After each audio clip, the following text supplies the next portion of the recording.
সাজানো গোছানো মঞ্চ, সামনে বেশ ভালোই লোকের জমায়েত। মঞ্চে রাখা রয়েছে স্পেশাল চেয়ার, সমানে উঠছে স্বাগতম ধ্বনি। নেতা বা মন্ত্রী আসলেন, গট গট করে মঞ্চে উঠে গেলেন। পিছনে রয়েছে প্রচুর অনুগামী, গিয়ে নিজের জন্য রাখা সেই স্পেশাল চেয়ারে বসলেন। তড়িতের বেগে চলে আসলো বেশ পেল্লাই সাইজের উত্তরীয়, হাতে উঠলো বেশ ভারী ভারী ফুলের স্তবক। কানের পাশে মুখ নিয়ে বেশ কয়েকজন দ্রুত গোপন আলোচনা সেরে নিলেন। সেলফি তোলার বহরও রয়েছে প্রচুর। এই দিন বোধহয় তৃণমূল নেতা বা মন্ত্রীদের জন্য আর বেশি দিন দেখা যাবে না। তার কারণ দুমদাম করে নিজেদের ইচ্ছা মতো সভা বা অনুষ্ঠানে যেতে পারবে না তৃণমূল কংগ্রেসের নেতা বা মন্ত্রীরা। এই নির্দেশ এসছে স্বয়ং মমতা বন্দ্যোপাধ্যায়ের অফিস থেকে। ঠিক শুনছেন, স্বয়ং মমতা বন্দ্যোপাধ্যায়ের নির্দেশে হঠাৎ করে আমার ইচ্ছা হলো আর আমি যে কোনো মিটিংয়ে বা অনুষ্ঠানে চলে গেলাম। এই দিন বোধহয় তৃণমূল কংগ্রেস নেতা বা মন্ত্রীদের জন্য শেষ হয়ে আসতে চলেছে। কেন, কিসের জন্য এই কথা? তার কারণ কিছুদিন আগেই কোনো একটি অনুষ্ঠানে গিয়েছিলেন তৃণমূল কংগ্রেসের এক মন্ত্রী। সেখানে তাকে ফুলের স্তবক এবং উত্তরীয় দিয়ে যিনি সম্বর্ধনা দেন, সম্মাননা জ্ঞাপন করেন, তার বিরুদ্ধে রয়েছে একাধিক আর্থিক প্রতারণার অভিযোগ। ফলত এই নিয়ে বেশ বিতর্ক তৈরি হয়। সেই ছবি সোশ্যাল মিডিয়ায় প্রকাশ পায়, ভাইরাল হয় সেই ছবি, এবং এর ফলে সরকারকে বেশ অস্বস্তিতে পড়তে হয়। একই সঙ্গে অস্বস্তিতে পড়তে হয় দল হিসাবে তৃণমূল কংগ্রেসকে।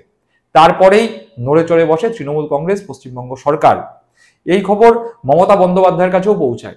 খোঁজ নিয়ে জানা যায় এই বিস্তারিত ঘটনা। হিন্দুস্তান টাইমস বাংলায় প্রকাশিত এক খবর অনুযায়ী কিছুদিন আগে একটি অনুষ্ঠানে এক মন্ত্রী যোগ দেন, সেটা নিয়েই বিতর্ক তৈরি হয়, যা কানে আসে মুখ্যমন্ত্রীর। সংশ্লিষ্ট অনুষ্ঠানে মন্ত্রীকে সম্বর্ধনা দেন একাধিক আর্থিক দুর্নীতি ও প্রতারণার মামলায় জড়িত থাকা এক ব্যক্তি। তা প্রকাশ হয়ে যায় ছবি সহ, যা সরকারের অস্বস্তি বাড়িয়ে তোলে। ফলে মুখ্যমন্ত্রী মমতা বন্দ্যোপাধ্যায়ের সিদ্ধান্ত, হঠাৎ ইচ্ছা হলেই যে কেউ যে কোনো অনুষ্ঠানে বা যে কোনো মঞ্চে যেতে পারবেন না। আগে জানাতে হবে মুখ্যমন্ত্রীর দপ্তরকে, আগে জানাতে হবে মুখ্যমন্ত্রীর দপ্তরকে যে কোন অনুষ্ঠান বা কোন সভায় যেতে চলেছে সেই মন্ত্রী বা নেতা। যদি মুখ্যমন্ত্রীর দপ্তর মনে করে যে সেখানে যাওয়া উচিত, তবেই মিলবে সবুজ সংকেত, তারপরে যোগদান করা যাবে সেই সভায় বা সংশ্লিষ্ট অনুষ্ঠানে। নচেত সেই অনুষ্ঠানে বা সভায় যোগদান করা যাবে না। ইতিমধ্যে সকলে জানেন যে পশ্চিমবঙ্গ সরকার তথা মুখ্যমন্ত্রী মমতা বন্দ্যোপাধ্যায়ের উদ্যোগে ৮০ থেকে ৯০টির বেশি প্রকল্প রয়েছে বাংলার সাধারণ মানুষের জন্য। বাংলার সাধারণ মানুষ সরাসরি সেই সমস্ত প্রকল্পের সুবিধা উপভোগ করছেন। স্বাস্থ্যসাথী থেকে শুরু করে শিক্ষাসাথী, যুবশ্রী, কন্যাশ্রী, রূপশ্রী, বিভিন্ন প্রকল্প সরাসরি সাধারণ মানুষের জীবনে, প্রতিদিনকার জীবনে নিজেদের প্রভাব রেখে চলেছে।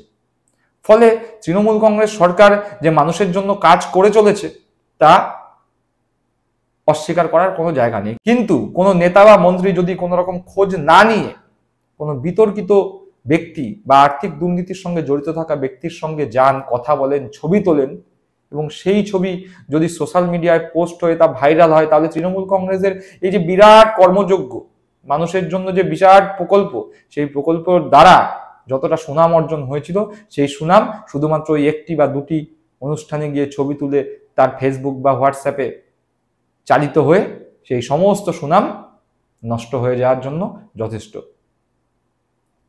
এক বালতি দুধে এক ফোঁটা সোনার মতো। তাই দল সতর্ক, সতর্ক মুখ্যমন্ত্রী মমতা বন্দ্যোপাধ্যায়। সরাসরি ফরমান এসছে মমতা বন্দ্যোপাধ্যায়ের কাছ থেকে। ইচ্ছে হলো আর আমি চলে গেলাম, নিজেদের অনুগামী পরিবেষ্টিত হয়ে মঞ্চে উঠলাম, নিজের নামে জয়ধ্বনি শুনলাম, ওয়েলকাম জিন্দাবাদ ধ্বনি শুনলাম, গলা বাড়িয়ে উত্তরীয় পড়লাম, হাত বাড়িয়ে ফুলের স্তবক নিলাম, আর সেই দিন নেই। দর্শক বন্ধুরা, আপনারা কি মনে করছেন? ইচ্ছে হলো আর যে কোনো মঞ্চে গিয়ে সম্বর্ধনা নিয়ে হাসতে হাসতে মঞ্চ থেকে নেমে আসলাম, সেটাই কি উচিত? নাকি সমস্ত দিক বিচার বিবেচনা করে দলের কথা মাথায় রেখে, সরকারের কথা মাথায় রেখে কোন অনুষ্ঠানে যাব কি যাব না সেই বিষয়ে চিন্তা ভাবনা করা উচিত? আপনাদের মূল্যবান মন্তব্য আপনারা কমেন্ট বক্সে জানাবেন। ভালো থাকবেন, সুস্থ থাকবেন। জয় হিন্দ, বন্দে মাতরম।